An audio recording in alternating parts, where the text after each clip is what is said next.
আল্লামা সাঈদী রহমাতুল্লাহ আলাইকে রাজাকার বানিয়ে দিল। আমি তাকে আজকে শ্রদ্ধার সঙ্গে স্মরণ করছি। আমি যখন প্রথম জেলে যাই, আমার জন্য কিছু হাদিয়া পাঠালেন আর বললেন যে সবর করেন, ইনশাআল্লাহ আল্লাহ তাআলা আপনার জন্য রাস্তা বের করে দিবেন। আজকে আমি তার জন্য খাসভাবে দোয়া করছি, আল্লাহ তাআলা যেন তার মাকামকে জান্নাতের আলা মাকামে পরিণত করেন। আমি আপনাদেরকে বলছি, আমাকে যখন পুরস্কার নিয়ে যাওয়া হলো, চোখ বাঁধা, হাতে হ্যান্ডকাপ লাগানো, আমার মনে হচ্ছিল আমি এই এখনই পাখি যেমন উড়াল দেওয়ার আগে হালকা হয়ে যায়, বিমান যেমন আকাশে উড়ে হালকা হয়ে যায়, এখনই উঠবে, ঠিক তেমনি ভাবে আমি আল্লাহর কাছে এক্ষুনি চলে যাবো। নামাজ দিচ্ছিলাম, কেন করে না বলি, দেরি সহ্য হচ্ছে না, এমন একটা আশা নিয়ে অপেক্ষা করছিলাম।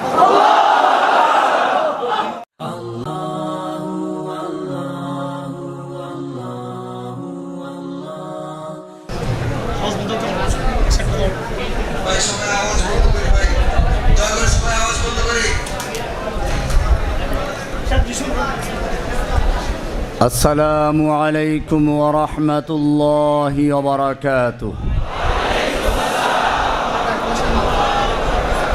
আল্লাহ সুবহানাহু ওয়া তাআলার মহান দরবারে শুকরিয়া জ্ঞাপন করছি, যিনি আমাকে দীর্ঘ 11 বছর 16 দিন পরে আপনাদের মাঝে ফিরে আসার তৌফিক এনায়েত করেছেন। এজন্য বলি আলহামদুলিল্লাহ।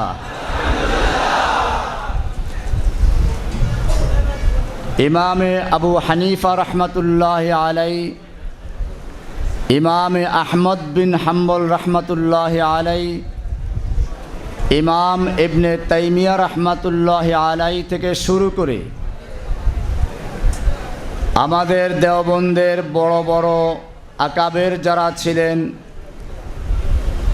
এরকম এ পর্যন্ত যারা এই বাংলাদেশে হকের কথা বলেন, তাদের সকলকেই ইউসুফ আলাইহিস সালাতু ওয়াস সালামের সুন্নাত পালন করতে হয়েছে।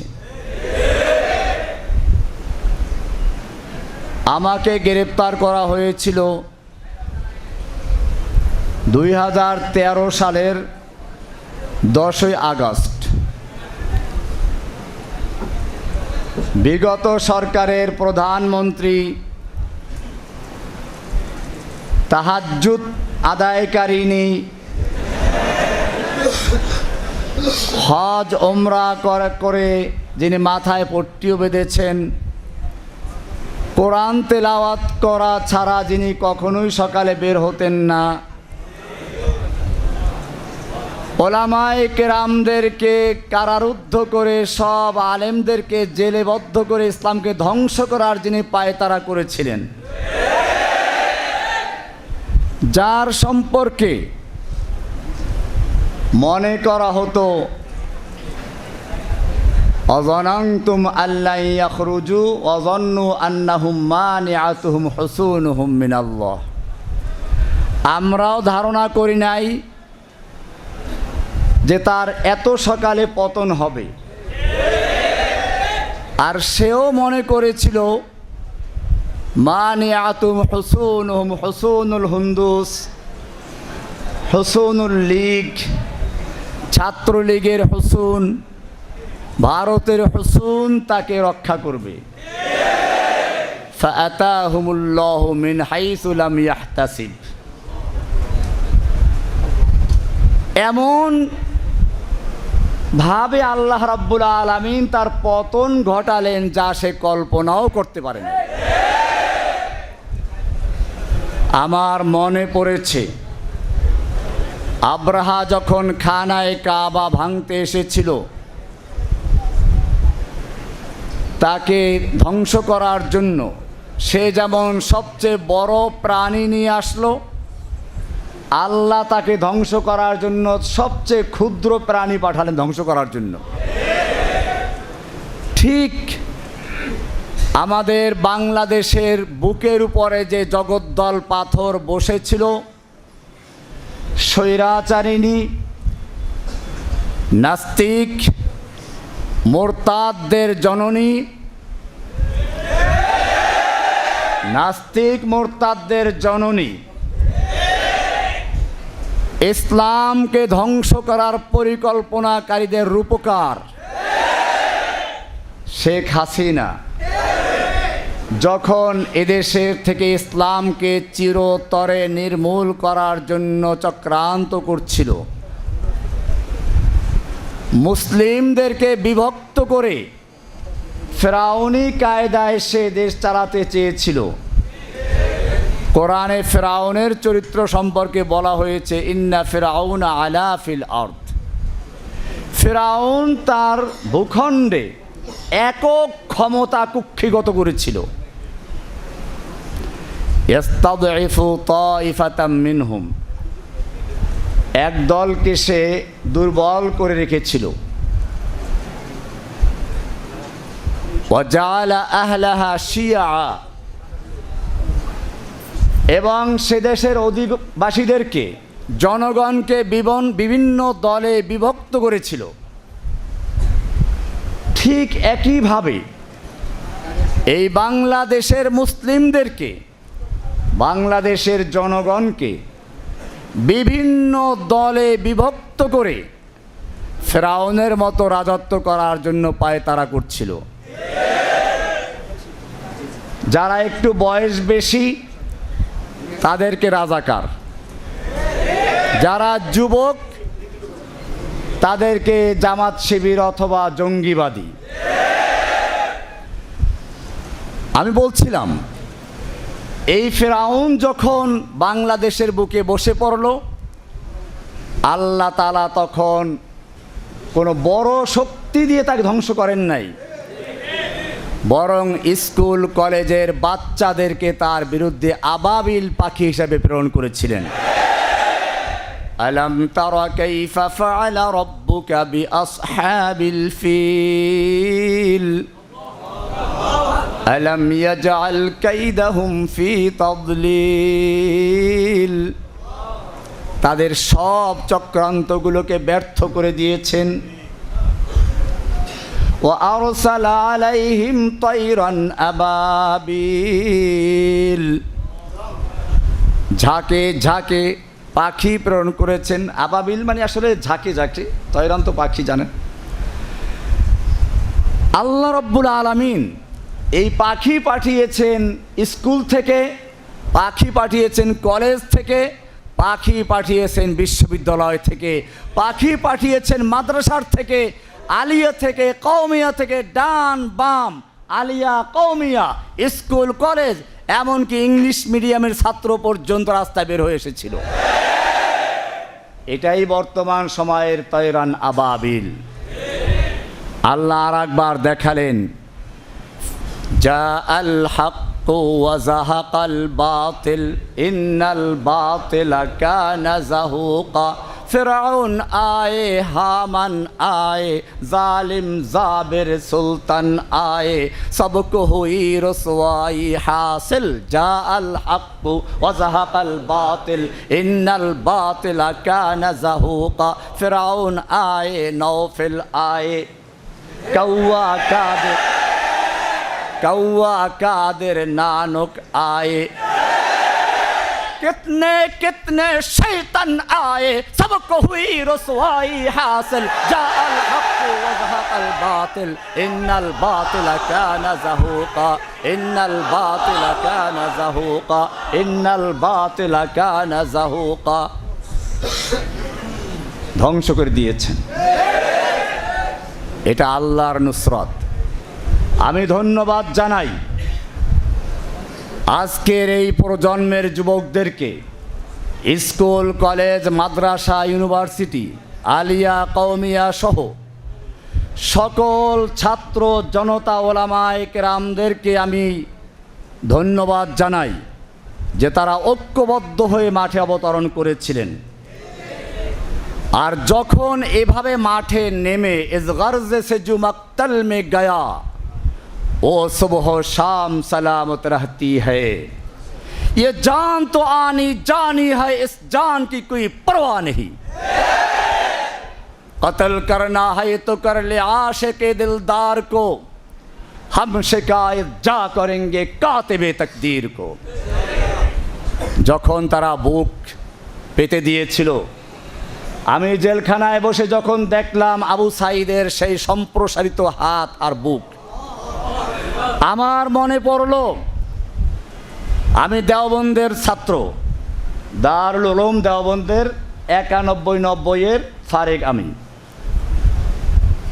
আমি দুইবার দাওরা পড়েছি, একবার জামিয়া রহমানিয়াতে, দ্বিতীয়বার দেওবন্দে। দারুল উলুম দেওবন্দের উস্তাদ শাইখুল হাদিস শাইখুল ইসলাম হোসাইন আহমদ মাদানী রহমতুল্লাহ আলাইহি ইংরেজদের বিরুদ্ধে আন্দোলন করেছেন। তার জনসভার উপর নিষেধাজ্ঞা জারি করা হলো। দিল্লিতে তিনি বক্তব্য রাখবেন, বলা হলো এখানে বক্তব্য দিলে পরে গুলি করা হবে। মাওলানা মাদানী রহমতুল্লাহ আলাইহি সেই ময়দানে গিয়ে উপস্থিত হলেন। তিনি ঘোষণা করলেন, আমি শুনেছি এই সাদা কুকুরের দল ঘোষণা করে দিয়েছে এখানে কোনো বক্তব্য দেওয়া যাবে না, যদি কেউ বক্তব্য দেওয়ার চেষ্টা করে তাকে গুলি করা হবে। আমি মাদানী হাজির হয়েছি, করো গুলি। এই বলে তিনি তার শেরওয়ানির বুতাম ছিঁড়ে দিয়েছিলেন। একটা লোকের সাহস হয় না তার বুকে গুলি করার। দীর্ঘ 2 ঘন্টা পর্যন্ত বক্তব্য রেখেছিলেন, যার শুরু করেছিলেন এভাবে, সাগামিরো গরবাজিরো মোশেরা দেওয়াকুনি। সাগামিরো, সাগ আমির ফার্সি শব্দ, সাগ আমিরো গরবাজিরো, গরবা উজির, মোশেরা দেওয়াকুনি। সাগ মানে কুকুর, সাগ আমির, কুকুর হচ্ছে বাদশাহ, গোরবাজির মানে বিড়াল হচ্ছে মন্ত্রী। কুকুর বাদশাহ, বিড়াল মন্ত্রী। এমপি কারা?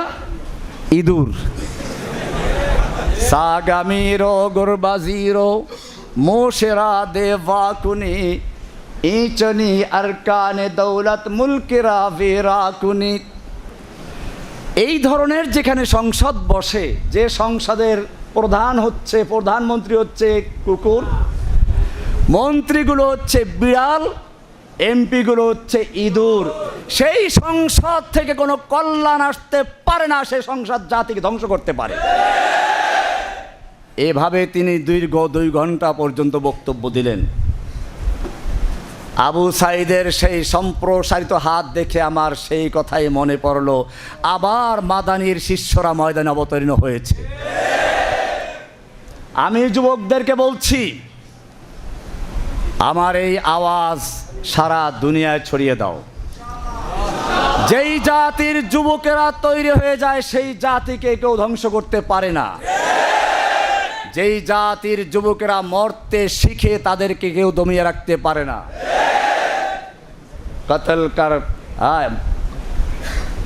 कत्ल हुसैन दर हकीकत मुर्गे यजीद है, कत्ल हुसैन दर हकीकत मुर्गे यजीद है, इस्लाम जिंदा होता है हर करबला के बाद। আবু সাঈদ মরে নাই, হাসিনা মরেছে। আবু সাঈদরা জীবিত রয়েছে, শহীদ হয়েছে, অমর রয়েছে। হাসিনা দেশ ত্যাগ করেছে। আমি ধন্যবাদ জানাই এই যুবকদেরকে। আল্লাহ সুবহানাহু ওয়া তাআলা যুবকদের ব্যাপারে বলেছেন, আপনারা জানেন ইব্রাহিম আলাইহিস সালাতু ওয়াস সালাম যখন তার জাতিকে তাওহীদের দাওয়াত দিলেন, কোনোভাবেই বুঝাতে পারলেন না। তিনি পরিকল্পনা করলেন এই মূর্তিগুলো ভাঙতে হবে।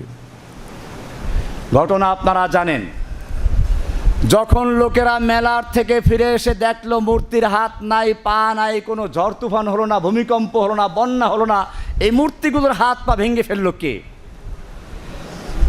এটা নিশ্চয়ই কোনো বড় ধরনের ঘটনা ঘটেছে। নমরুদের কাছে চলে গেল। নমরুদ এসে দেখে জিজ্ঞেস করলো, এখানে কোনো যুবক আছে কি যে যুবক এই মূর্তিগুলো দেখতে পারে না? তখন সকলে উত্তর দিল, ক্বালু সামি'না ফাতান ইয়াযকুরুহুম ইউকালু লাহু ইব্রাহিম। হ্যাঁ, আমরা একজন যুবক সম্পর্কে শুনেছি যে এই মূর্তিগুলোর সমালোচনা করে, যার নাম হচ্ছে ইব্রাহিম। কেন যুবকের প্রসঙ্গ আসলো? নমরুদ বুঝতে পেরেছিল এই মূর্তি ভাঙ্গা পর্যন্ত শেষ নয়। এই মূর্তি ভাঙ্গা হচ্ছে এই সমাজকে পরিবর্তন করে, মূর্তির সমাজকে ভেঙ্গে দিয়ে তাওহীদের সমাজ গড়ার জন্য এক সুপরিকল্পিত পরিকল্পনার অংশের সূচনা হচ্ছে মূর্তি ভাঙ্গা। আর এই রকম কোনো পরিকল্পনা কোনো বুড়া মানুষের মাথায় ঢোকে না, ঢোকে তো যুবকের মাথায় ঢোকে। সেজন্যই বলা হয়েছে সামি'না ফাতান ইয়াযকুরুহুম ইউকালু লাহু ইব্রাহিম। একজন যুবক আছে যে যুবক মূর্তিগুলোর সমালোচনা করে, তার নাম হচ্ছে ইব্রাহিম। ইব্রাহিমের ইতিহাস আপনারা জানেন। আসহাবে কাহাফ সম্পর্কে আল্লাহ বলেছেন, ইন্নাহুম ফিতয়াতুন আমানু বিরাব্বিহিম। ইন্নাহুম ফিতয়াতুন, ওরা ছিল কতগুলো যুবক। কি ছিল? যুবক ছিল। আমানু বিরাব্বিহিম, তারা তাদের রবের উপরে ঈমান এনেছিল।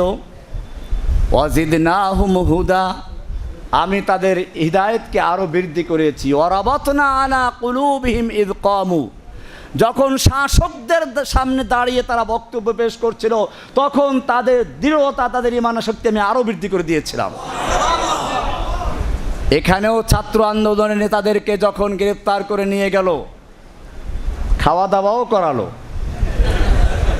আমি ভয় পেয়ে গিয়েছিলাম যে এইখানেই শেষ হয়ে যায় কিনা, কিন্তু আবারও তারা প্রমাণ করলো ওয়ারাবাতনা আলা কুলুবিহিম ইয কামু, যখন তারা শাসকদের সামনে দাঁড়িয়েছিল তখন আল্লাহ বলেন আমি তাদের অন্তরকে শক্ত করে দিয়েছিলাম, দৃঢ় মজবুত করে দিয়েছিলাম, যাতে করে তারা বাতিলের সামনে মাথা নত না করে।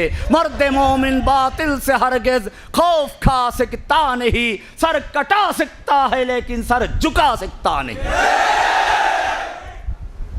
ভাইয়েরা আমার, রব্বুল আলামিন যারা শহীদ হয়েছে তাদেরকে জান্নাতুল ফেরদাউসের মেহমান বানিয়ে নেন, আমিন।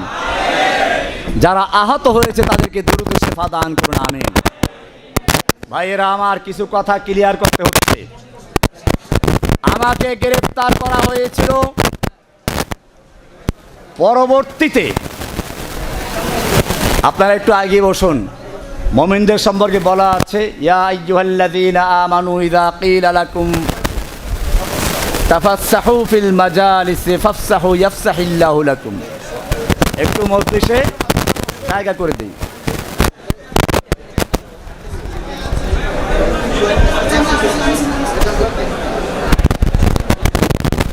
আমরা কথা না বলি।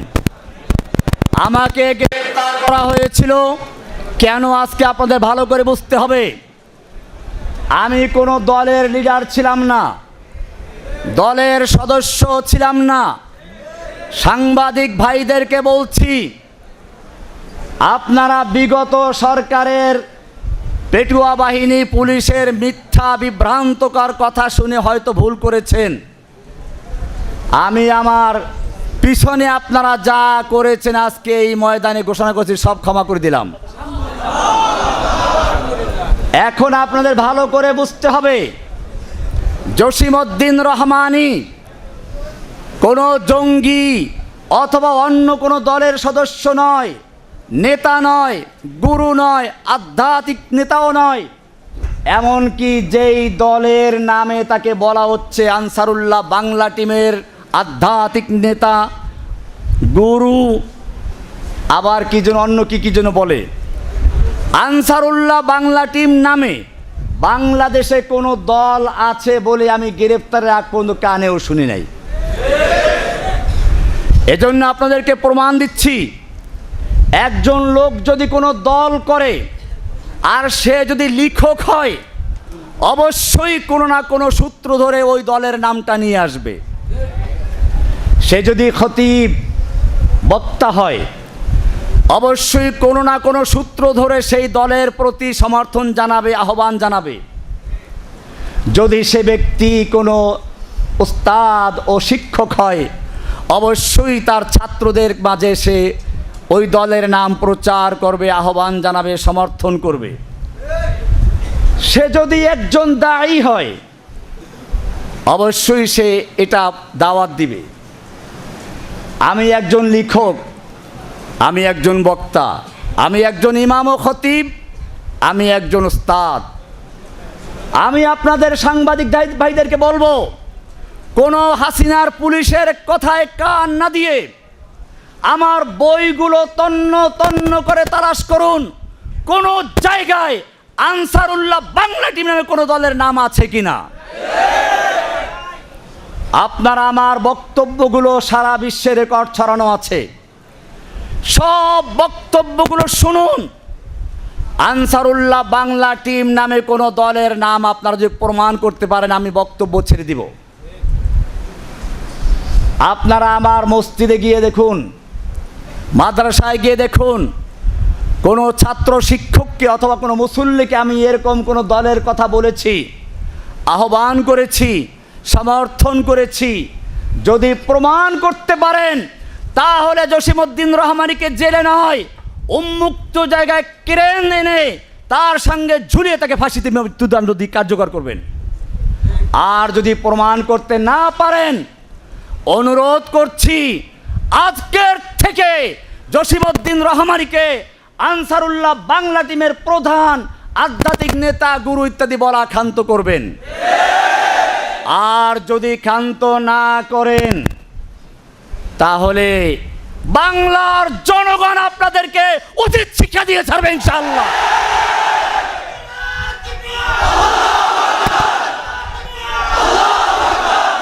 ভাইয়েরা আমার, আজকে বাংলাদেশ থেকে ইসলামকে নির্মূল করার চক্রান্ত করা হয়েছিল। শিক্ষা সিলেবাসের মাধ্যমে স্কুল কলেজের ছাত্রদেরকে বানরের বাচ্চা বানাবার তৈরি চক্রান্ত করা হয়েছিল। শুধু তাই না, আলেম ওলামাদেরকে কলঙ্কিত করার চেষ্টা করা হয়েছিল। শাইখুল হাদিস ইবনে শাইখুল হাদিস আল্লামা মামুনুল হক, ছাত্র জীবন থেকে আমার বন্ধু মানুষ, তাকে নিয়ে কি নাটক করেছিল আপনারা জানেন। এমনিভাবে আমাদের এই গুণবী সাহেব আছেন, মুফতি হারুন ইজাহার সাহেব, আল্লাহ তাকে জাযা খায় দান করুন, আমিন। আমার অত্যন্ত মোহাব্বতের মানুষ, সেজন্য আগে এখানে ভাইরা আমার, যে কথা বলছিলাম, এই যে ইসলাম ধ্বংসের চক্রান্ত হেফাজতুল উলামায়ে কেরামদের বিরুদ্ধেও দুর্নীতি দমনকে আগিয়ে দিয়েছিল। আমি জেলখানায় বসে অনেকের থেকে শুনেছি, তখন যারা জেলে ছিল, আমার তো কোনো অ্যাকাউন্টই নেই, তো দুর্নীতি দমন তালাশ করবে কি করে। গুণবী সাহেবও বোধহয় এরকমই বলেছিলেন, কারো অ্যাকাউন্ট নেই। এদের নামে দুর্নীতি দমন কমিশন তল্লাশি করা শুরু করে দিয়েছে। এগুলো দুর্নীতি দমন কমিশন নয়, ইসলাম দমন কমিশন তৈরি করে বাংলাদেশের উলামায়ে কেরামদেরকে কলঙ্কিত করার চক্রান্ত করা হয়েছিল। কিন্তু আল্লাহ তো দেখেন, ওরা যত রকমের চক্রান্ত শুরু করেছিল, আল্লাহ তাআলা তাদের সকল চক্রান্তের জালগুলোকে মাকড়সার জালের মতো ছিন্ন ভিন্ন করে দিয়ে উলামায়ে কেরামদেরকে আবার ময়দানে আসার তৌফিক দান করেছেন। শুকরিয়া জানাই আলহামদুলিল্লাহিল্লাযী নাজ্জানা মিনাল কওমিজ জালিমিন। ও আল্লাহ, আমরা সকলেই তোমার দরবারে শুকরিয়া আদায় করছি। তুমি যদি এই জালিমের বিরুদ্ধে আমাদের সাহায্য না করতে, তুমি যদি আমাদেরকে মুক্ত না করতে, এই জালিম শাহীর হাত থেকে আমাদেরকে মুক্ত করার কোনো শক্তি ছিল না। মুক্ত করেছেন কে? আল্লাহ সুবহানাহু ওয়া তাআলা। কাজে আমাদের শুকরিয়া আদায় করতে হবে, তাই না? শুকরিয়া কিভাবে আদায় করব? শুকরিয়ার প্রথম ধাপ হচ্ছে এই, আল্লাহ রাব্বুল আলামিন যখন যে নেয়ামত দান করেন, সেই নেয়ামতকে ব্যয় করার জন্য তিনি পদ্ধতিও বয়ান করে দেন। আমাদের এই যে নেয়ামত বিজয়, এটা এসেছে ঐক্যবদ্ধ থাকার কারণে। আমাদের মনে রাখতে হবে, দুশ্মনরা আমাদেরকে বিভক্ত করে করে এ পর্যন্ত অনেক আলেমদেরকে ধ্বংস করেছে, শহীদ করে দিয়েছে, অনেক আলেমদেরকে দালাল বানিয়েছে, অনেক আলেমদেরকে কারা নির্যাতন করেছে। আজকে ওলামায়ে কেরাম ঐক্যবদ্ধ হয়ে মাঠে নেমেছে, কিন্তু ষড়যন্ত্র শেষ হয় নাই। আপনারা দেখেছেন এখনো ভারতের পত্রিকা আমার বিরুদ্ধে কত রকম প্রোপাগান্ডা ছড়াচ্ছে। আমি নাকি হিন্দুদেরকে মারতে বলেছি। আমি প্যারোলে মুক্তি পেয়েও বলেছিলাম আমার বড় বোনের জানাজার জন্য আমাকে 3 ঘন্টার জন্য মুক্ত করা হয়েছিল। হেলিকপ্টার যোগে বরগুনা গিয়ে জানাজায় অংশগ্রহণ করেছিলাম। সেখানে বলেছিলাম ওই সময় উত্তপ্ত ছিল যে কোনো হিন্দুর বাড়ি যেন আক্রমণ না হয়, কোনো মন্দির গির্জা প্যাগোডায় যেন আক্রমণ না হয়, প্রয়োজনে তোমরা পাহারাদারি করবে। যেখানে আমার বলিষ্ঠ বক্তব্য ছিল যে কোনো হিন্দুর বাড়িতে বা মন্দিরে কোনো আক্রমণ না হয়, এর পরেও কিছু অন্ধ, কিছু গোমরা পথভ্রষ্ট, সত্যের থেকে যারা দূরে এরকম কিছু মিডিয়া আমার বিরুদ্ধে প্রোপাগান্ডা এখনও চালাচ্ছে আমি নাকি জঙ্গিবাদী। মনে রাখবেন, আমাকে যারা জঙ্গিবাদী বলে তারা মূলত আমাকে নয়, কোরআনকে, হাদিসকে এবং স্বয়ং আল্লাহর রসুলকে জঙ্গিবাদী বলছে, কিন্তু সেটা প্রকাশ করতে পারে না বলেই এ কথা বলছে। আমার অপরাধ কি ছিল ভালো করে শুনুন। যখন এই দেশের একদল নাস্তিক মুরতাদ বিদেশ যাওয়ার জন্য কোনো ভিসা পায় না, তখন তাদের সহজ উপায় ছিল আল্লাহকে গালিগালাজ করা, রাসূলকে গালিগালাজ করা, রাসূলকে নিয়ে কটূক্তি করা এবং বিভিন্ন মিডিয়ায় সাতা প্রচার করা। আর তখন ওরা আমাদের মুসলিমরা, ইসলাম প্রিয় লোকেরা, আল্লাহর প্রিয় লোকেরা, রাসূলের প্রিয় লোকেরা স্লোগান দেয়, এটা নিয়ে ওরা দেখায়। এবং তখন বিদেশিরা বলে হ্যাঁ তোমাকেই তো দরকার, ভিসা দিয়ে দেয়, বিদেশ চলে যায়। যখন বিদেশ যাওয়ার জন্য তাদের একমাত্র মাধ্যম ছিল আল্লাহকে গালি দেওয়া, রাসূলকে গালি দেওয়া, তখন আমি মনে করেছিলাম এই লোকটাকে স্থায়ী ভিসা দেওয়ার প্রয়োজন আছে। আমি স্পষ্ট বলতে চাই, শেখ হাসিনার পাপের জন্য আইন করা হয়েছিল, তাকে নিয়ে কটূক্তি করলে যাবজ্জীবন পর্যন্ত সাজা ছিল। আর আমার নবীকে নিয়ে কটূক্তি করলে তাদেরকে গ্রেফতার, সাজা দূরের কথা, পুরস্কার দিয়ে বিদেশ পাঠিয়ে দিত। তখন আমি একটা আয়াত পেশ করেছিলাম, লা ইল্লাম ইয়ানতাহিল মুনাফিকুনা ওয়াল্লাযীনা ফী কুলুবিহিম মারাদুন ওয়াল মুরজিফুনা ফিল মাদিনা। আল্লাহ বলছেন যদি মুনাফিকরা এবং যাদের অন্তরে নিফাকের রোগ আছে তারা, ইসলাম বিদ্বেষীরা, ইসলাম বিদ্বেষের মুনাফিক তাগিদ করেছে, তাহলে এটা কোন রোগ? এই রোগ হচ্ছে ইসলামের বিদ্বেষের রোগ, ইসলামের বিরোধিতার রোগ। ওয়াল্লাযীনা ফী কুলুবিহিম মারাদ ওয়াল মুরজিফুনা ফিল মাদিনা, এবং যারা শহরে গুজব ছড়ায় আল্লাহর নবীকে নিয়ে, আল্লাহর নবীর স্ত্রীদেরকে নিয়ে, কন্যাদেরকে নিয়ে গুজব রটনা করে। আল্লাহ কি বলছেন শুনুন, লা ইল্লাম ইয়ানতাহি, যদি তারা তাদের এই কাজ থেকে বিরত না থাকে, লানুগরিয়ান্নাকা বিহিম, হে নবী আমি আপনাকে তাদের বিরুদ্ধে খেপিয়ে দিব, উত্তেজিত করে দিব, আপনাকে উস্কানি দিব। কে বলছেন? আল্লাহ। রহমানি উস্কানি দিচ্ছেন কে? আল্লাহ। লানুগরিয়ান্নাকা বিহিম সুম্মা লা ইউজাবিরুনাকা ইল্লা কালিলা, অতঃপর তারা আপনার প্রতিবেশী হয়ে আপনার দেশে আর থাকতে পারে না, একেবারে বিদেশ পাঠিয়ে দাও। সুম্মা লা ইউজাবিরুনাকা ইল্লা কালিলা, অল্প কিছু থাকতে পারবে। মালউনিন, যে কয়েকদিন থাকবে সে কয়েকদিনও থাকবে তারা অভিশপ্ত হয়ে। এরপরে কি বলছেন শুনুন, কান খুলে শুনুন, চোখ দিয়ে দেখুন, অন্তর দিয়ে বুঝুন। সাংবাদিক ভাইদেরকে বলছি, তুমি মুসলিম হয়ে থাকো, মুসলিম ঘরের সন্তান হয়ে থাকো, কোরআন বিশ্বাস করো। কোরআনের পরে কি বলছে শুনো, রহমানি বলে নাই, সূরা আহজাব 33 নম্বর সূরা, 61 নম্বর আয়াত, 60 নম্বর আয়াত, 61 নম্বর আয়াত। আল্লাহ বলছেন যদি তারা বিরত না থাকে, আইনামা সুকিফু মারুফ না মাজহুর? মাজহুর কাকে বলে? মা লাম ইউসাম্মা ফাইলুহু, যার ফাইল উল্লেখ থাকে না, অর্থাৎ যে কেউ করবে। পরিষ্কার দেখুন কোরআনে আল্লাহর বর্ণনার ভঙ্গিমা দেখুন, তরজ তরিকা দেখুন। আস-সারিকু ওয়াস-সারিকাতু ফাকতাউ আইদিয়াহুমা, চোর চুরনি যদি চুরি করে তাদের হাত কেটে দাও, মারুফের সিগা। কারণ এটা রাষ্ট্র করবে। কে করবে? রাষ্ট্র। এটা ব্যক্তিগত বিষয় না, চুরি করে আপনি হাত কাটতে পারবেন না।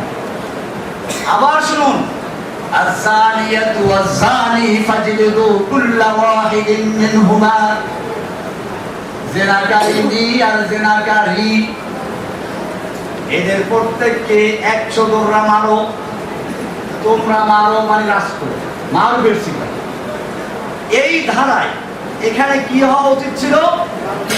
মারুফের সিগা হওয়া দরকার ছিল, কিন্তু এখানে মারুফ আসে না, কি এসেছে? প্যাসিভ এসেছে, অ্যাক্টিভ নয়। কি বলা হচ্ছে? আইনামা সুকিফু,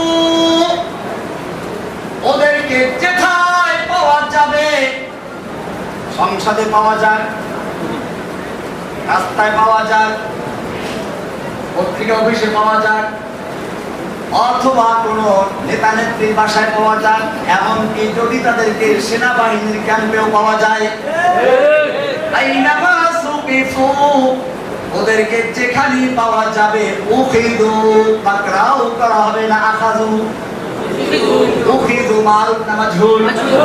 অ্যাক্টিভ না প্যাসিভ? কেন বলা হলো? এইটা করার জন্য রাষ্ট্র লাগবে না, যে পাবে সেই কাজটা করতে পারবে। আইনামা সুকিফু, ওদেরকে যেখানেই পাও তোমরা পাওয়া যাবে, উখিদু, ওদেরকে পাকড়াও করা হবে। তারপরে কি করা হবে? জেলে দেওয়া হবে। কি না, জেল না ওদের জন্য। ওয়াকুতিলু তাকতিলা, ওদেরকে কেটে টুকরো টুকরো করে ফেলো। কে বলেছেন? ওয়াকুতিলু তাকতিলা। এরপরে কি বলে শুনুন, সুন্নাতাল্লাহ, এটাই হচ্ছে আল্লাহর সুন্নাহ, এটাই হচ্ছে আল্লাহর নীতি। সুন্নাতাল্লাহিল্লাযীনা ক্বাদ খালাউ মিন ক্বাবলিকুম, তোমাদের পূর্বে যারা অতিবাহিত হয়েছে তাদের জন্য এই রীতি আল্লাহর ছিল। ওয়ালান তাজিদা লিসুন্নাতিল্লাহি তাবদীলা, কিয়ামত পর্যন্ত আল্লাহর এই নীতিতে তুমি কোনো তাবদীল পাবে না, পরিবর্তন পাবে না। 33 নম্বর সূরা 60 এবং 61 নম্বর আয়াত শুধুমাত্র রেডি করলাম। আয়াতটা কার? আল্লাহ। কোরআন কি জিনিস? আল কোরআনুল কালামুল্লাহ। কোরআন কি? কোনো মাখলুক নয়, আল্লাহর কালাম। সুতরাং আল্লাহ নিজে বলছেন, আমি শুধুমাত্র এই আয়াতটা রেডি করেছিলাম, তারপরও পরিষ্কার আমি কোনো দল গঠন করি নাই, আমি কাউকে মারতে বলি নাই, আমি আয়াতটা শুনিয়ে দিয়েছি। এর উপরে বই লিখেছি, আমার নামে মামলা হলো বলগার রাজি ভাইরা হত্যা মামলা। এই মামলাটা দ্রুত বিচারে নিয়ে আসা হলো। সাংবাদিক ভাইদের উদ্দেশ্যে বলছি, ভালো করে শুনুন। ওই মামলার রায় হয়েছিল 2015 সালের 31শে ডিসেম্বর। ডিসেম্বর মাসে জজ কোর্ট বন্ধ থাকে, কিন্তু আমাদের ওই কোর্ট খোলা ছিল। সারা দিন ব্যাপী কোর্ট চলতো, সন্ধ্যার সময় কোর্ট চলেছে। এরপরে রায় দেওয়া হলো। ওই রায়ের 285 রায়ের কপি 285 নম্বর পৃষ্ঠায় স্পষ্ট লেখা আছে, এই মামলার আসামি তখন ওই যে শাহবাগের আন্দোলনকে কেন্দ্র করে আমাদেরকে শিবির বলা হয়েছিল, জামাত বলা হয়েছিল। দেখে এগুলো পায় না, পরে আনসারুল্লাহ বানানো হলো। ওইখানে লেখা আছে রায়ের কপিতে, এই আসামিগণ এমনকি দিয়ে রেখেছে আমার কথা, জসিমউদ্দিন রহমানীকে যদিও শিবির অথবা আনসারুল্লাহ বাংলা কেন্দ্রের আধ্যাত্মিক নেতা, গুরু ইত্যাদি বলা হয়েছে, কিন্তু এটা রাষ্ট্রপক্ষ প্রমাণ করতে সম্পূর্ণ ব্যর্থ হয়েছে। জজ কোর্ট থেকে কপিটা বের করুন, সাংবাদিকদেরকে বলছি, বের করে দেখুন সেখানে কি লেখা আছে। আদালতের রায়ের মাধ্যমে স্পষ্ট হয়েছে রহমানী কোন দলের সাথে সম্পৃক্ত নয়। সুতরাং আপনারা যদি এর পরেও আমাকে এইভাবে দেখেন, আদালত অবমাননার জন্য আপনারা দায়ী থাকবেন এবং সেজন্য আইনের ব্যবস্থা না হতে পারে। কাজেই এই বিষয়গুলো স্পষ্ট করতে হবে। আল্লাহ এবং আল্লাহর রাসূলকে নিয়ে যদি কোনো ব্যক্তি কটূক্তি করে, অবমাননা করে, আল্লাহর কোরআনের বিরুদ্ধে কথা বলে, মনে রাখবেন এই বাংলার জমিনে তাদের থাকার কোনো ইচ্ছা নাই। তাদের ইচ্ছা হলো বিদেশ যাওয়া, বিদেশ যাওয়ার জন্য তারা এগুলো করে। কাজে আমি বলছি না বাংলাদেশের তাওহীদি জনতা জেগেছে, ওদেরকে একবার চিরস্থায়ী বিদেশ পাঠিয়ে দেবে। ভাইরা আমার, আজকে আমাদের মনে রাখতে হবে এই জাগরণকে ধরে রাখতে হবে। এরপরে যদি কোনো চক্রান্ত শুরু হয়, আজকে যেভাবে ওলামায়ে কেরাম, তলাবায়ে ইলম, স্কুলের ছাত্র, মাদ্রাসার ছাত্র, তাওহীদি জনতা একাত্র হয়ে ময়দানে নেমেছিল, ঠিক এই ঐক্যবদ্ধতাকে ধরে রাখতে হবে। কিয়ামত পর্যন্ত যদি আমরা এরকম থাকতে, ইসলামকে কেউ ধ্বংস করতে পারবে না ইনশাআল্লাহ। আমাদের সাথে প্রথম কাজ হচ্ছে ঐক্যবদ্ধ থাকা। 2 নম্বর কাজ হচ্ছে এই চেতনাকে, হাসিনা যেমন একটা চেতনা তৈরি করেছিল, আমাদেরও চেতনা তৈরি করতে হবে। আমি মূলত আসলে কোন দলের সদস্য ছিলেন, এটাই বাস্তব। আমার কি কাজ ছিল, আমি যখন দেখলাম গণজাগরণ মঞ্চ তৈরি করলো এবং তারা সারা বাংলাদেশে একটা জাগরণ তৈরি করার চেষ্টা করলো, যদিও তাদের স্লোগান ছিল রাজাকার বিরোধী, কিন্তু এই রাজাকার বিরোধিতার আড়ালে ছিল ইসলাম বিরোধিতা, ইসলামের বিরুদ্ধে চেতনা তৈরি করা। তখন আমার ইচ্ছা ছিল বাংলাদেশে ওই গণজাগরণকারীদের বিরুদ্ধে একটা তাওহীদের জাগরণ তৈরি করা। এই জাগরণ নিয়ে মাঠে নেমেছিলাম এবং আলহামদুলিল্লাহ আজকে দেখতে পাচ্ছি, আমি যদিও সে সময় শুরু করেছিলাম, আজকে বাংলাদেশের যে প্রান্তে যাই, এখনো যাওয়ার সুযোগ হয় না, শুধু কয়েকটা বস্তিতে চিকিৎসার জন্য গেছি, নামাজ পড়ার জন্য, যে মসজিদেই যাই কোনো ঘোষণা নাই, কিচ্ছু নাই, দেখেই বলে যে আরে ভবন সে আসছে। মানে হচ্ছে যেই জাগরণের স্বপ্ন দেখেছিলাম 2013 সালে, আল্লাহ রাব্বুল আলামিন আমাকে জেলে রেখে সেই জাগরণকে বাংলার ঘরে ঘরে পৌঁছে দিয়েছে।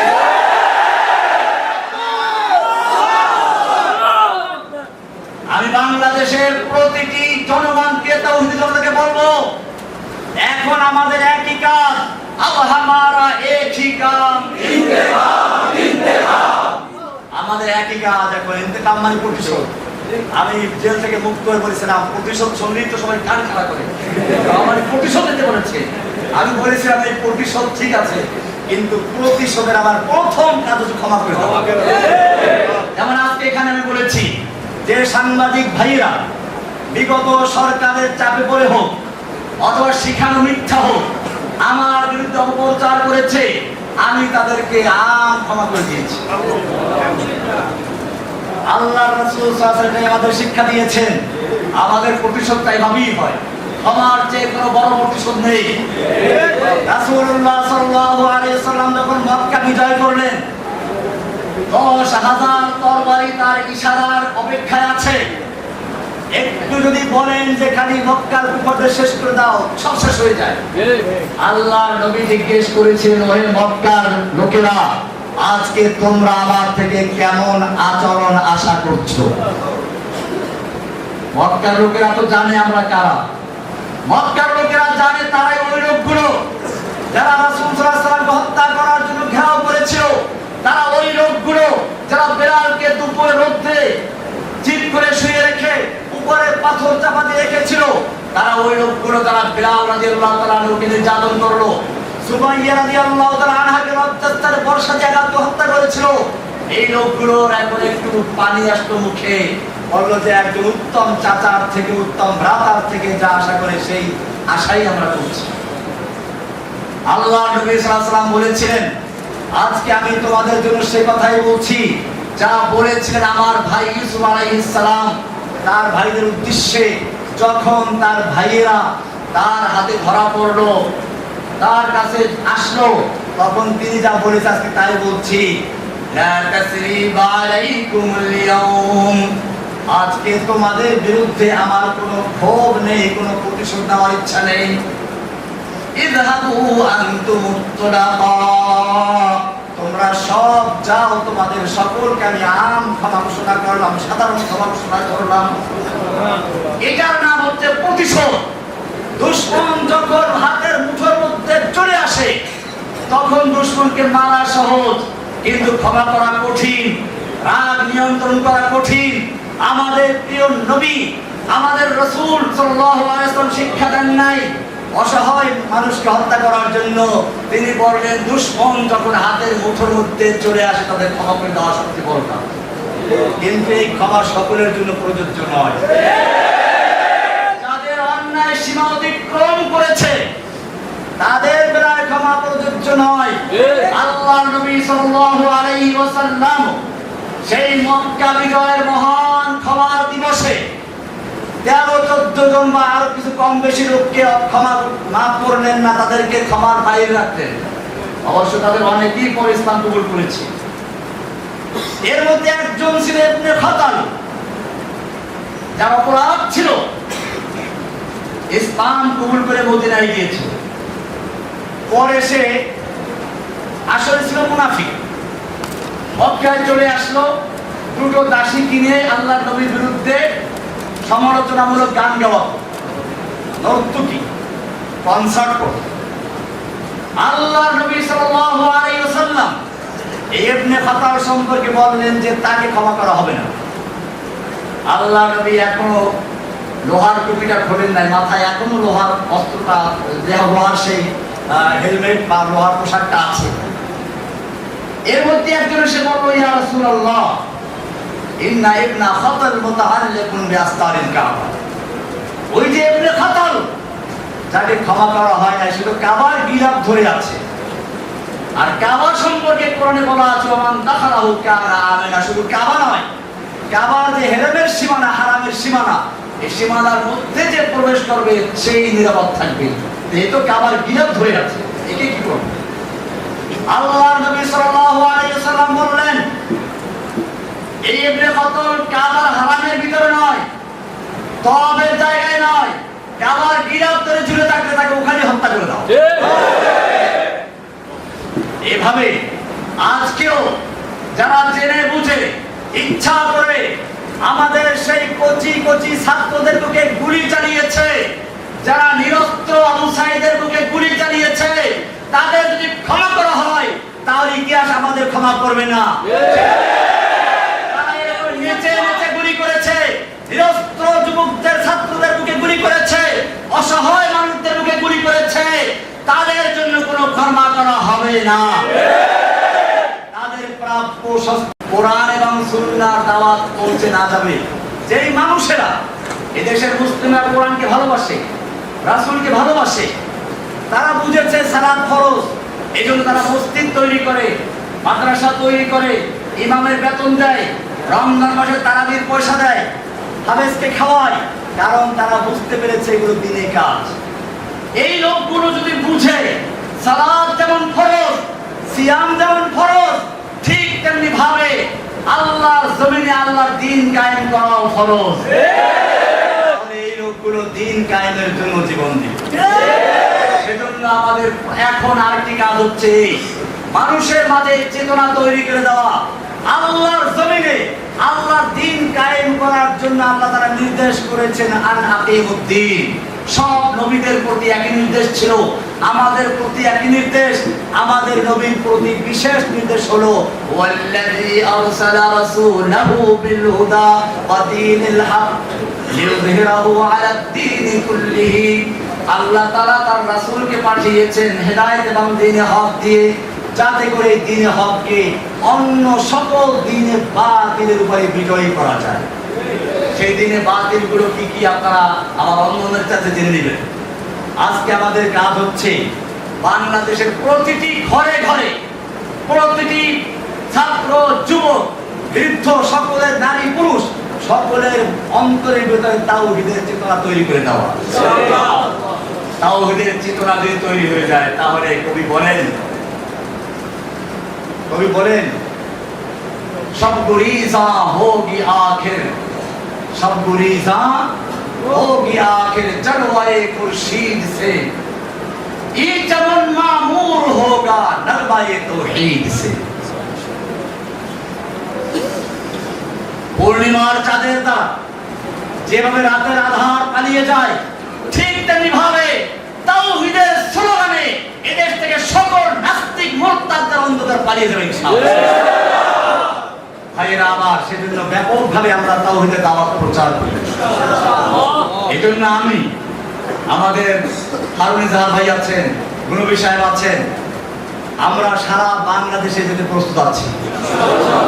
কোনো ভেদাভেদে স্কুলে, মাদ্রাসা, কলেজে, ইউনিভার্সিটি যেখানে আপনারা আহ্বান করবেন, আমরা ইনশাআল্লাহ ছুটে যাবো শুধুমাত্র একটা কাজের জন্য, পয়সার বিনিময়ে না।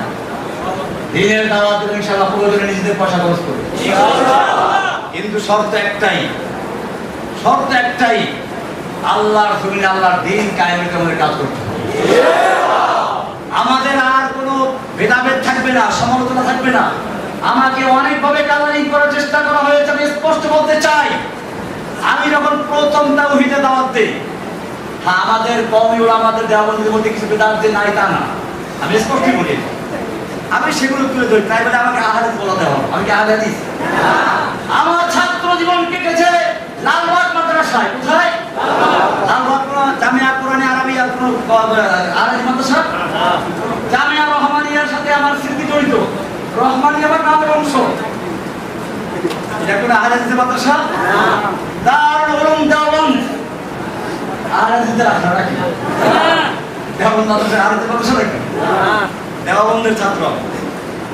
এদেশে বহু ছাত্র আছে যারা আমার ছাত্র, অথবা আমার যারা সমকালীন ওই সময় যারা দেওবন্দের ছাত্র, তারা জানে আমাদের আমি কেমন ছিলাম। আলহামদুলিল্লাহ দেওবন্দের ছাত্র আছেন আমাদের আলহামদুলিল্লাহ সাহেবের শ্বশুর, আলহামদুলিল্লাহ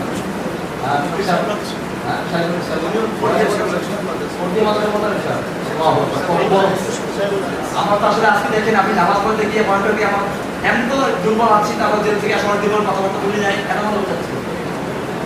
আর সবচেয়ে বড় কথা হচ্ছে, এইরকম বুজুর্গদের সামনে, বিশেষ করে আমার সেই দেওবন্দের আকারের আমার এখানে বসা। দেওবন্দ মাদ্রাসার জন্মই হয়েছিল আন্দোলন করার জন্য।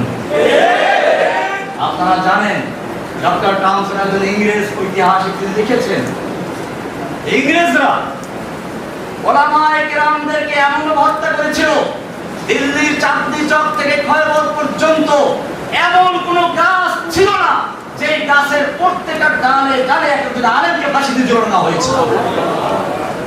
ওলামায়ে কেরামদেরকে মালটার দিয়ে দিবান্ত করা হয়েছিল, কিন্তু তারপরেও তারা ওই যে আগে কবিতা বললাম, ওরকম তারা সিনা টান করে ময়দানে এসেছিলেন। আজকে ভারতবর্ষে, বাংলাদেশ, পাকিস্তান, ইন্ডিয়া, আফগানিস্তান যেখানেই বলেন, ইসলামের যতটুকু আলো দেখা যায় সেটা ওই দেওবন্দের ছাত্রদের দ্বারাই হয়েছে। সুতরাং वाकिफ तो है इस राज से ये तार रसन भी, वाकिफ तो है इस राज से ये तार रसन भी, हर दौर में तकमील वफा हमसे हुई है, हर दौर में तकमील वफा हमसे हुई है। যুগে যুগে যখনই বাতিল এসেছে, ওলামায়ে দেওবন্দ, ওলামায়ে হক্কানি, ওলামায়ে রব্বানি তারা ময়দানে ঝাঁপিয়ে পড়েছে। বাতিল এসেছিল গণজাগরণ মঞ্চের নাম ধরে, হক নেমেছিল, ওলামায়ে দেওবন্দ নেমেছিল ছাত্র আন্দোলনের মাধ্যমে। বাতিল এসেছিল নরেন্দ্র মোদীর রূপ ধরে, হক এসেছিল কওমি মাদ্রাসা ওলামায়ে কেরামদের নেতৃত্বে ব্রাহ্মণবাড়িয়া থেকে, হাটাজারি থেকে কওমি মাদ্রাসার সুরত ধারণ করে। সুতরাং বাতিল যখনই এসেছে, ওলামায়ে হক্কানি, ওলামায়ে রব্বানি, ওলামায়ে দেওবন্দ বাজারে ছাপিয়ে পড়েছে। আমি তো তাদেরই একজন সন্তান। আল্লামা আজিজুল হক রাহমাতুল্লাহি আলাইহি, বাংলাদেশের প্রসিদ্ধ শাইখুল হাদিস। শাইখুল হাদিস তো আমরা অনেকেই আছি, কিন্তু এক কথায় শাইখুল হাদিস বলতে কাকে বোঝায়? আল মুতলাকু ইযা উতলিকা, তারপরে কি? ইরাদু বিহি আল ফারদুল কামিল। মান হুয়া আল ফারদুল কামিল? যদি শুধু বলা হয় শাইখুল হাদিস, তার কাকে বোঝায়? দুনিয়া থেকে চলে গেলে কত বছর হয়ে গেছে, এখন পর্যন্ত কি আছে তার নাম জীবিত আছে।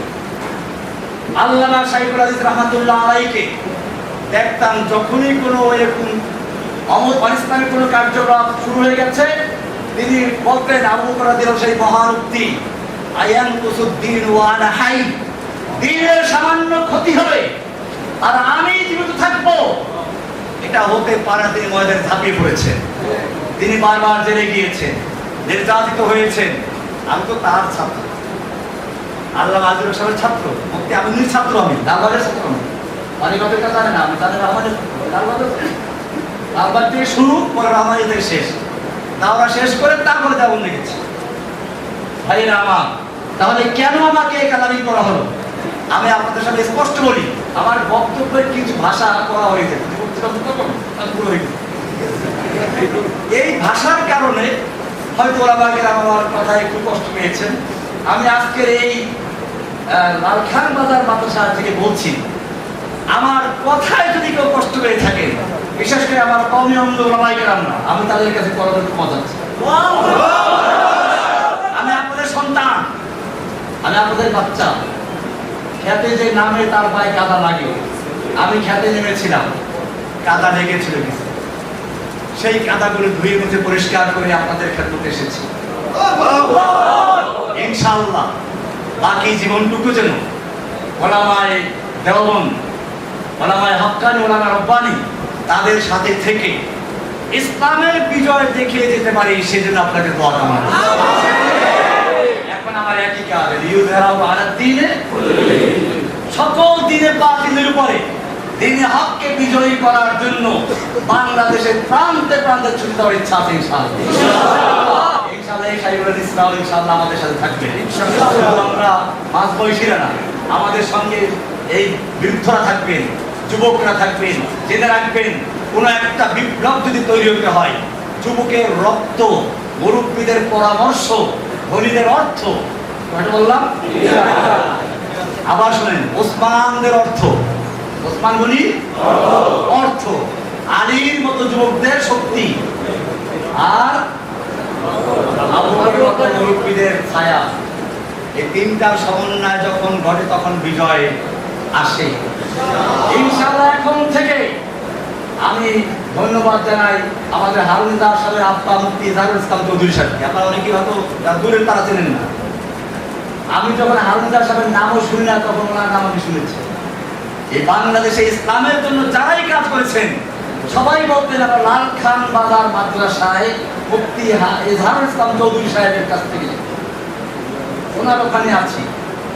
সুতরাং আমার মনে হচ্ছে আজকে এখান থেকে যেভাবে আমি দেখতেছি, যুবকদের ভাইদের দেখতে পাচ্ছি, আমি আশাবাদী যেই জাগরণের স্বপ্ন দেখেছিলাম 2013 সালে, ওদের গণজাগরণ মঞ্চের জবাব দেওয়ার জন্য ঝাড়ু দিয়ে পিটালে চলবে না, অন্ধকার দূর করতে হলে আলোর মশাল জ্বালাতে হবে।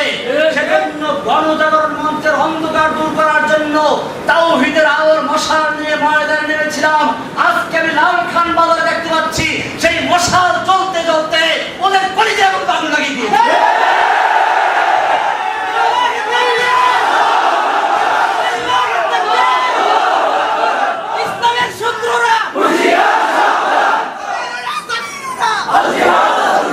সুতরাং যখন আমাকে আহাজাদির করে প্রচার করা হলো, তা দিয়ে কাজ হলো না। এরপরে যত সবচেয়ে বড় অস্ত্র জঙ্গি। এই জঙ্গি শুধু আমাকে নয়, যেই কোন ইসলামের জাগরণ তৈরি করার মতো কোন প্রোগ্রাম নিয়ে মাঠে এসে তাকে জঙ্গি বলা হয়েছে। সুতরাং আমাদের পিছনে এখনো লাগা আছে। এখন থেকে যদি আমাকে বা অন্য কাউকে, যে কোনো আলেমকে যদি কোনো তকমা দেওয়া হয়, যদি কোনো রকম মত দেওয়া হয়, সেটা হোক মামুনুল হক, হোক হারুন ইজহার, হোক জসিমুদ্দিন রহমানি, হোক গুনবী, হোক আলী হাসান শামা, হোক রফিকুল ইসলাম মাদানী, এরকম আরো যাদের নাম না জানা আছে, আপনারা প্রত্যেকটা আলেমের পক্ষে ঢাল হয়ে ইনশাআল্লাহ তাদের কথা বলবেন। আপনারা সেই ঢাল, আপনারা সেই যুবক যারা রাসূল সাল্লাল্লাহু আলাইহি সাল্লামকে ওদের ময়দানে একা হয়ে পড়েছেন, তীর তরবারি আঘাত আসছে, সাহাবায়ে কেরাম নিজেদের বুকটাকে ঢাল সই করে দিয়েছেন। আমি চাই বাংলাদেশের ছাত্র জনতা যারা পুলিশের গুলির সামনে নিজের বুক পেতে দিয়েছো, আবারও যদি কোনো আলেমের উপর আক্রমণ আসে, কোনো আলেমকে জেলে ঢুকাবার চক্রান্ত করা হয়, তোমাদের সে বুকের তাজা রক্তের মাঠে অবতরণ করবে।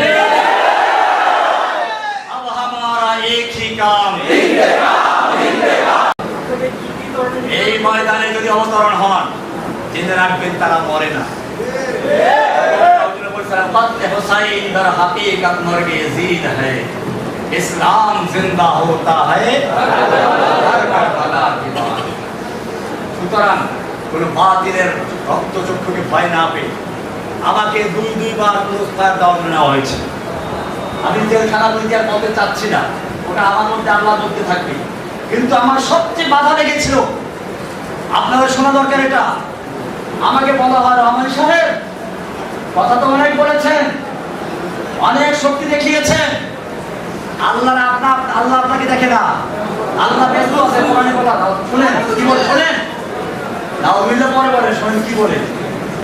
তারা বলতে চায় কোরআনে ওই যে ইয়াসআলু মান ফিস সামাওয়াতি ওয়াল আরদি কুল্লা ইয়াউমিন হুয়া ফি শান, ওই যে আল্লাহ তো এখন ব্যস্ত আছে, শানটার ব্যস্ত হয়েছে। আল্লাহ তো এখন ব্যস্ত আছে, সালাতুল্লাহি ওয়া সাকালান।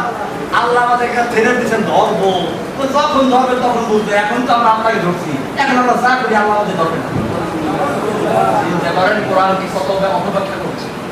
এটা নিশ্চয়ই কোন শয়তান আমাদেরকে শিক্ষা দিয়েছে। আমি তখন প্রতিবাদ করেছিলাম, এরপরে আমাকে পুরস্কার দেওয়া নিয়ে গেল।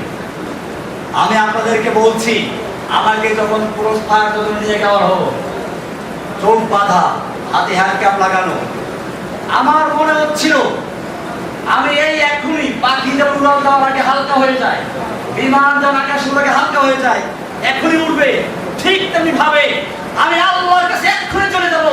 নামাজ দিচ্ছিলাম, কেন করে না করি, দেরি সহ্য হচ্ছে না, এমন একটা আশা নিয়ে অপেক্ষা করছিলাম। আমি মনে করি তখন যদি আমাকে গুলি করা হতো, হয়তো আমার মাঝে আর আল্লাহর সাথে সাক্ষাতের মাঝে শুধুমাত্র গুলিটাই ব্যবধান হতো। ভয় পাওয়ার কোনো কারণ নেই, কারণ নেই।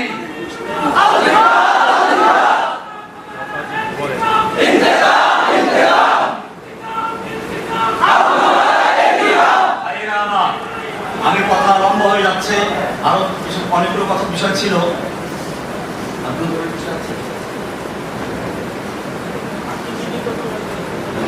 নির্যাতনের বিষয়টা আসলে হচ্ছে কি, দেখেন আল্লাহ তাআলার দ্বীনের পথে যারা যায়, দেখেন পাখি মানুষ খাতায় পারে না, কেউ পারে, কেউ পারে কি পাখি, যে পাখি দেখতে সুন্দর, গান ভালো।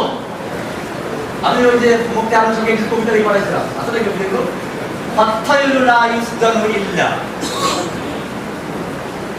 ওই পাখিকে খাঁচায় বন্দি করা হয় যে পাখির আওয়াজ সুন্দর। ঠিক তেমনি ভাবে যেই কোরআনের পাখি কোরআনের কথা বলে, যেই কোরআনের পাখিরা সুন্নাহর কথা বলে, তাদেরকে জেলখানায় বন্দি করা হয়। যারা কোরআন সুন্নাহর কথা না বলে, কোন শাসকের পাঁচটা গোলামি করে, তাদের জেলে যাওয়ার মতো সৌভাগ্য হয় না। অনেকে মনে করে জেলখানা নাকি যায় কারো বদদোয়ার কারণে। আমি নাকি কোন বুজুর্গকে তিরস্কার করার বদদোয়া করে জেলে গেছি। কোরআনে আছে, নবীদেরকে এই কথাই বলা হতো, ইল্লা আতারাকা বাদু আলিহাতিনা, আমাদের কোন দেবদেবী তোকে কি করছে, বদদোয়া দিয়েছে, তাই সে জেলে গেছে। আমি আপনাদের জিজ্ঞেস করতে চাই, ইউসুফ আলাইহিস সালাম জেলে গিয়েছিলেন কার বদদোয়ায়? আমাদের রাসূল সাল্লাল্লাহু আলাইহি ওয়াসাল্লামকে 3 বছর পর্যন্ত এই কারাগারের মতো না, এই কারাগারে খাওয়ান দেয়, পানি দেয়। আমাদের নবীকে যে কারাগারে আটকে রাখা হয়েছিল, সেখানে খাবার ছিল না, পানি ছিল না, উত্তপ্ত মরুভূমির বালু ছিল, পাহাড় ছিল। 3 বছর পর্যন্ত সে আমি তলেবে, শুধু আমাদের নবীকে নয়, নবীর পুরো বংশকে সেখানে বন্দী করে রাখা হয়েছিল। কার বদদোয়ায়? ইমাম আবু হানিফা রাহমাতুল্লাহ আলাইহিকে কারাবন্দী করা হয়েছিল। এক রিওয়ায়াতে বলা হয় যে উনি জেলখানাতেই মারা গেছেন, আর কথা আসতে না মুক্ত করা হয়েছিল, কিন্তু গৃহবন্দী অবস্থা মারা গেছেন। যে অবস্থায় বন্দী অবস্থা মারা গেছেন, তিনি কার বদদোয়া করেছিলেন? ইমাম আহমদ বিন হাম্বল রাহমাতুল্লাহ আলাইহিকে কারাবন্দী করা হয়েছিল, নির্যাতন করা হয়েছিল। ইমাম ইবনে তাইমিয়ার লাশ কারাগার থেকে উঠেছিল। এই সবাই কি কোনো বুজুর্গকে তিরস্কার করে বদদোয়ার খপ্পরে পড়েছিলেন? বরং পরিষ্কার শুনুন, ওই যে বললাম জেলখানায় যেতেও ভাগ্য লাগে, জেলখানা সবার জন্য নয়। কাউয়া কোনোদিন কেউ পারে না। পারে ময়ূর, পারে তোতা পাখি, তার হয়তো রূপ আছে অথবা কি আছে, গুণ আছে। যার কোনোটাই নাই তাকে কেউ খাঁচায় বন্দি করে খামাখা খাওয়ান দেয় না। ঠিক তেমনি ভাবে যেই পাখির গলায়, যে আলেমের গলায় কোরআনের আওয়াজ থাকে না, যেই আলেমের গলায় একামতে দ্বীনের কথা থাকে না, যেই আলেমের গলায় নাস্তিক মুরতাদদের বিরুদ্ধে কথা থাকে না, যে আলেমদের গলায় আল্লাহর জমিনে আল্লাহর দ্বীনকে বিজয়ী করার স্বপ্ন থাকে না, সেই আলেমদেরকে জেলখানায় নেওয়ার কোনো প্রয়োজন হয় না। সুতরাং পরিষ্কার হয়ে গেল, জেলখানায় যাওয়াটা একটা সৌভাগ্যের ব্যাপার। আপনারা কি দেখেন না এখন চোখ খুলে আছে জেলখানায় কারা গেছে বাংলাদেশে? অতীত ইতিহাস দরকার নাই। আর তবে আমাদের আকাবেরদের অনেকেই আছেন যাদেরকে জেলে নেয় নাই, ওরা জানে এখানে বিভিন্ন ব্যাপার আছে। এই মুরব্বীদেরকে জেলে নিলে, রহমানিকে নিলে তো তারা দেখতে পাচ্ছে তেমন কিছু হয় নাই। এই সমস্ত মুরব্বীদের কাউকে যদি জেলে নেওয়া তো বাংলাদেশের জমিনে আগুন লেগে যেত, ঠিক না? আপনাদেরকে মনে রাখবে, সেজন্য এই ওলামায়ে কেরামদেরকে তারা নিতে ভয় পেয়েছে। এদেরকে নিয়ে যেত, তারা তো আল্লাহ আজমের সঙ্গে সারে নাই। আজমিরা সাহেব রহমতুল্লাহ আলাইহিকেও জেলে নিয়েছিল, মুফতি আমেরিকাদের থাকতে হয়েছে। এরকম ভাবে আমাদের বর্তমানে অতীতের, নিকট অতীতের যারা আগামী তাদের জেল থাকতে হয়েছে। সুতরাং মনে রাখতে হবে আমরা তাদেরই সন্তান। উলাইকা আবাই ফাজিনি বিমিসলিহিম, উলাইকা আবাই, এরাই হচ্ছে আমাদের পিতৃপুরুষ আব্বা। কারা? আমাদের আব্বা ইমাম আবু হানিফা রাহমাতুল্লাহ আলাইহি, আমাদের আব্বা কে ইমাম আহমদ বিন হাম্বল রাহমাতুল্লাহ আলাইহি, আমাদের আব্বা ইমাম ইবনে তাইমিয়া রাহমাতুল্লাহ আলাইহি, আমাদের আব্বা হোসেন আহমদ মাদানী, কাসিম নানতুবি, মাহমুদ হাসান দাওবন্দি রাহমাতুল্লাহ আলাইহি আজমাইন, আমাদের আব্বা আল্লামা আজিজুল হক রাহমাতুল্লাহ আলাইহি, আমাদের আব্বা আমির রাহমাতুল্লাহ আলাইহি, আমিরের আব্বা, আমাদের আব্বা আপনাদের কি নাম জানো? আজিজুল ওস্তাদ বসে আছেন, হ্যাঁ, মুফতি ইজহারুল ইসলাম চৌধুরী, মুফতি হাবিবুর রহমান কাসিম, মাশাআল্লাহ কাসিম, শামসুদ্দিন জিয়া, আল্লাহু আকবার, নাম তো আমার অনেক আগে থেকে আছে, আজকে আপনারা দেখেন জিয়া আলো, আল্লাহ রাব্বুল আলামিন আমাদের শামসুদ্দিন জিয়া দামাত বরকাতুল আলিয়া, আমাদের কাসিম ঈশা, এই সমস্ত বড় বড় আকাবেরদের ছায়াকে আরো দীর্ঘায়িত করুন, আমিন। তাদের নেতৃত্বে, তাদের জীবদ্দশায় আল্লাহ তাআলা এই বাংলাদেশের ইসলামের রাজ কায়েম করার তৌফিক দান করুন। আমি আর দীর্ঘায়িত করতে চাচ্ছি না।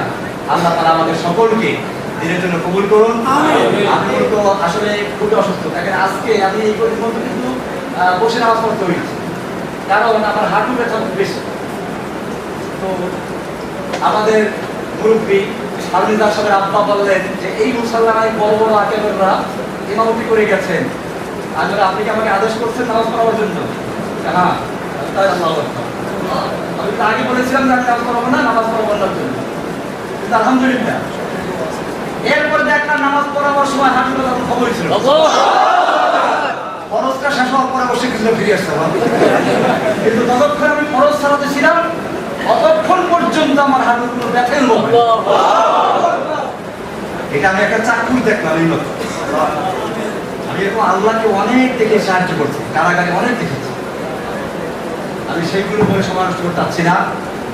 আমি আপনাদের কাছে দোয়া চাচ্ছি, আল্লাহ সুবহানাহু ওয়া তাআলা যেন আমাকে যেখান থেকে ফিরিয়ে এনেছেন, বাকি জীবনটুকু যেন আমি আল্লাহর এই নিয়ামতের শুকরিয়া আদায় করে শাহাদাতের মৃত্যু বরণ করে তার সাথে হইতাম। আমি আপনাদের জন্য দোয়া করি, আপনাদেরকেও দিনের জন্য যেভাবে মুসআব বিন উমাইর এর মতো যুবক, হ্যাঁ, এরকম যুদ্ধের ময়দানে কত যুবকদের খবর আছে, খেজুর খাচ্ছেন, হ্যাঁ, আর বল বাবা এতগুলো খেজুর খেতে পারে তো আমি জান্নাত চলে যাই, কি দেরি হয়ে যাবে? রাসূলুল্লাহ প্রশ্ন করেন, ইয়া রাসূলুল্লাহ, আমার যৌবন, আমার সুন্দর চেহারা, আমি যদি আল্লাহর রাস্তায় যুদ্ধ করতে করতে শহীদ হয়ে যাই, আল্লাহ কি দিবেন? আল্লাহ তাআলা রাসূল সাল্লাল্লাহু আলাইহি ওয়াসাল্লাম বলেন জান্নাত পেয়ে যাবে, জান্নাত। সুবহানাল্লাহ। তিনি মনে করেন একটু কোমরটা সোজা করে নেই, কয়টা খেজুর বের করেন, খেলেন, 2-3টা খেয়ে ফেলে দিলেন। এতগুলো খেজুর খেতে গেলে আমার জান্নাতে যেতে দেরি হয়ে যাবে। তরবারি নিয়ে যুদ্ধে লেগে গেলেন। পূর্ণিমার চাঁদ যেরকম কালো মেঘের ভিতরে ঢুকে গায়েব হয়ে যায়, ঠিক তেমনি ভাবে এই আলোক উজ্জ্বল তরুণ যুবক তরবারি হাতে নিয়ে হাসি মুখে ঢুকছে, কাফেরদের ভিড়ে ঢুকে গেছে। সাহাবায়ে কেরাম বলেন, যুবক কোথায় যাচ্ছ? তুমি তো কাফেরদের ভিড়ে ঢুকে গেছো, ফিরে আসো। তিনি বলছেন, না, আমাকে যেতে দাও। তার ঠোঁটে রক্ত, মাথায় রক্ত, রক্ত ঝরছে, ঠোঁটে হাসি আছে, আমাকে যেতে দাও। আমি উহুদ পাহাড়ের দিক থেকে জান্নাতের সুগন্ধি পাচ্ছি।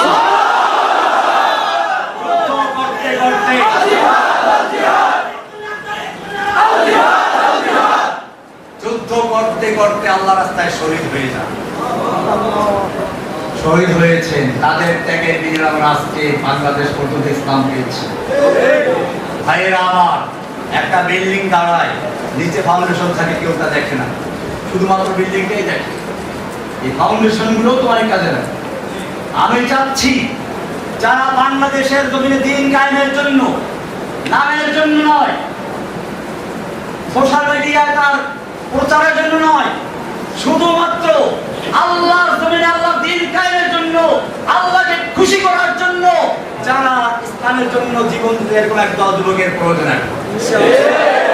আপনারা খেয়াল রাখবেন, আমাদের কথাগুলো বিভিন্ন রকম বিকৃত করা হয়। আপনারাও আমাদের কথা দেখতে সাথে দেখবেন। আমাদের কথা বলতে গিয়ে দেখা যায় যে আপনারা কিছু ব্যাখ্যা নিজের যোগদান, এতে আমাদের লাভ আর ক্ষতি হয়। আমাদের ভালোবাসতে কি, আমি এটা পরিষ্কার বলি, আমাদের ওলামায়ে কেরামদের মধ্যে কোনো বিভেদ নাই। আল্লাহ মাহমুদুল হক আমার ছাত্র জীবনের বন্ধু, আমি তাকে আমার উস্তাদের সন্তান, আমি তাকে আমার অন্তর দিয়ে ভালোবাসি। মাহমুদ হাসান নবী, ওসামা, আনিসুল ওসামা, রফিকুল ইসলাম মাদানী, আমরা একসাথে জেল খেটেছি। কাজী তারা আমার জেলের ভাই। এরকম আরো অনেকে আছেন, হারুস আহমদ সাহেব আছেনই। আমাদের মধ্যে কোনো ভেদাভেদ নেই, কিন্তু এখন আমাকে ভালোবাসতে গিয়ে যদি হারুন সাহেবের বিরুদ্ধে আপনি কথা বলেন, ওনাকে ভালোবাসতে গিয়ে আমাকে মুনাফিক বললেন, এটা আমরা বরদাস্ত করবো। এরকম ভালোবাসার দরকার নেই, বরং এরকম লোকেরা ইসলামের ক্ষতি করে, বিভক্তি তৈরি করে। আপনারা খবরদার আমাদের কাউকে ভালোবাসতে গিয়ে অপরকে হেয় করার চেষ্টা করবেন না। বরং আপনারা আমাদের মুখ থেকে যদি কোনো সময় কোনো ভুল করবে, কারো সমালোচনা বের হয়েও যায়, আপনারা বরং বলবেন, আমাকে বলবেন যে আরে উনি তো আপনার খুব প্রশংসা করেছে। ওই যে শেখ সাদির কবিতা আছে, শেখ সাদির দরবারে একজন কবি এসে চরমভাবে তাকে, শেখ সাদির কবি যেটা, একজন কবি বাদশার সমালোচনা করে কবিতা তৈরি করেছে। বাদশাহ ভাষা বোঝে না, একজন দুবাসীকে জিজ্ঞেস করলো সে কি বলেছে, তো বললো যে বাদশাহ সেটা আপনার খুব প্রশংসা করেছে, তো বলে একটা মুদ্রা পুরস্কার দাও। আর একজন ছিল, সেও বুঝছে আপনার প্রশ্ন করে সমালোচনা করেছে, মিথ্যা বলেছে, না ওকে পুরস্কার দাও, তোমার তুমি বুঝছি, তুমি সত্যি বলেছো, তোমার এই সত্যের চেয়ে ওর মিথ্যা বানাতে বেশি ভালো লাগছে। আমার উদ্দেশ্য হচ্ছে আপনার সত্য কথা হলো অনেক সময় ইসলাহে জাতুল বাইন, দুইটার মধ্যে মিলানোর জন্য মিথ্যা বলা যায় না। ওই সত্য যা দুইটার মধ্যে গন্ডগোল লাগায়, তার চেয়ে ওই মিথ্যা যা দুজনকে মিলিয়ে তাকে অনেক ভালো। আরে খেয়াল রাখবেন, কোনো আলেমদের কাছে গিয়ে বলবেন না যে অমুকে আপনাকে এই সমালোচনা করেছে, আমরা বিরুদ্ধে করেছি। খবরদার, আমরা সকলেই পাই, আমরা সকলেই পাই, আমাদের মধ্যে কোনো ভেদাভেদ নাই। এটা খুব খেয়াল রাখতে হবে। এমনি তো আপনার দিনের কর্মী, কোরআন তো বলা আছে, ভালো করে যাচাই বাছাই করবো। এই জন্য খেয়াল রাখবেন, আমাদের ব্যক্তিগত যদি কেউ তার পরও কেউ সমালোচনা করে, আমি ও দিন ক্ষমা করে দিয়েছি। ওই যে আমার একই কাম ইন্তেকালের প্রথম নাম হচ্ছে ক্ষমা, আমি এটাকে দিতে পরেটা না। ইন্তেকালের দুইটা ধাপ বয়ান করেছেন, একটা হচ্ছে ক্ষমা, এটা সবচেয়ে শক্তিশালী, কারণ যুদ্ধের ময়দানে শত্রুকে ধরাশায়ী করার চেয়ে বড় নিজের রাখতে হবে। এটা আমরা খেয়াল রাখবো। আমাদের ওলামায়ে কেরাম ঐক্যবদ্ধ থাকে, আপনারা আমাদের নেতৃত্বে কাজ করবেন। খবরদার, এখন ফিতনার যুগ। আমি জেলখানার বুক পেয়েছি ইমাম মাহমুদের কাছে। আচ্ছা, ওই ছেলেগুলো আবার আমার এই লেকচার শুনে কথা ইসলাম কোথায় আসছে। এটার অর্থ কি? খুব ভালো করে শুনুন। এরা বলতে চায় ইমাম মাহাদির আগে আবার একজন ইমাম আসবে, তার নাম হবে ইমাম মাহমুদ। সে ইমাম মাহাদিকে পরিচয় করাইয়ে দিবে। এবার এটা বের হবে নাকি বাংলাদেশ থেকে, তো বের হয়ে গেছে। সে দুর্বল হবে, সে ল্যাংড়া হবে। এই ল্যাংড়া লুলা একজন লোক জেলে গেছে, সে হলো ইমাম, ইমাম মাহমুদ। এই ছিল বলে আমি বললাম, দেখো ইমাম মাহাদি যিনি আসবেন উনি নিজেই তো জানবেন না ইমাম মাহাদি। ওলামায়ে কেরাম পরামর্শে বসবেন, সেখান থেকে একজন ইমাম নিয়োগ করবেন। এখন নিজেই যেখানে জানবেন না উনি ইমাম মাহাদি, সেখানে আলোচনা পরিচয় করবেন কোথা থেকে? এই ভণ্ডামি এখন শুরু হয়েছে। আর এক দল আবার বলছে কোরআন আহলে কোরআন, হাদিস মানে না। আমি খুতবায় আলোচনা করেছি যে কোরআন মানে হাদিস মানে না, তার দাবিকে তারা কোরআনকে মানে না। এ সম্পর্কে যথেষ্ট দলিল কোরআনে আছে, আমরা এগুলো পরে আলোচনা আসবে ইনশাআল্লাহ, বিস্তারিত আলোচনা করতে পারবো না। কারণ কোরআন হচ্ছে দলিল। কোরআন কি? নকশাটা কি? আকিমুস সালাত কোরআনে বলা হয়েছে, সালাত কেমনে কায়েম করো? সুবহান সাল্লু কামা রাআইতুমুনি উসাল্লি, আমি যেমনি পড়ি এরকম পড়ো। এই ব্যাখ্যা। এখন যদি কোনো ব্যক্তি রাসূলের দেখানো পদ্ধতিতে সালাত আদায় না করে, তাহলে সে রাসূলের পদ্ধতি অনুসরণ না করার কারণে আকিমুস সালাত হচ্ছে, সে মুসলিমদের অন্তর্ভুক্ত নয়। এই সব ফিতনা থেকে আমাদের মুক্ত থাকতে হবে। এদের যেখানে পাওয়া যাবে সেখানে ওখানে দমন করতে হবে। বাতিলের বিরুদ্ধে আমাদের ঐক্যবদ্ধ থাকতে হবে, যাতে করে কোনো বাতিল আমাদের ইসলামী জাগরণকে ধ্বংস করতে না পারে। বাতিল শক্তিগুলো এদেরকে ধরে নেয়। এই হেজবুত তাওহীদ আছে, আহলুল কোরআন আছে, আবার এই কাফেরা বের হয়েছে। এরকম যে কত কাফেরা তৈরি হবে, আমাদের সাবধান থাকতে হবে। আমাদের একই কাফেরা। হেফাজতের নেতৃত্বে ওলামায়ে কেরাম ঐক্যবদ্ধ আছেন, এভাবেই কাজ করবে। আমি প্রথমেই আজকে এসে আমি হেফাজতের সাথে দেখা করেছি এবং তাকে বলেছি যে আমি আপনার একজন খাদেম, খাদেম হিসেবে আপনি যা হুকুম করবেন ইনশাআল্লাহ এই বান্দাকে আপনি তা দেখবেন কোরআন সুন্নাহর অনুযায়ী ইকামতের দিনের জন্য, ইসলামকে বিজয়ী করার জন্য আপনি যে হুকুম দেবেন বাস্তবায়ন করবেন, তখন এই বান্দাকে পাবেন ইনশাআল্লাহ। আল্লাহ তাআলা আমাদের সকলকে বিষয়গুলোকে বুঝার এবং আমল করার তৌফিক দান করুন। আমিন। সাল্লাল্লাহু তাআলা আলা নবিয়িনা মুহাম্মদ ওয়া আলা আলিহি ওয়া সাহবিহি আজমাইন। আসসালামু আলাইকুম ওয়া রাহমাতুল্লাহি ওয়া বারাকাতুহু। সম্মানিত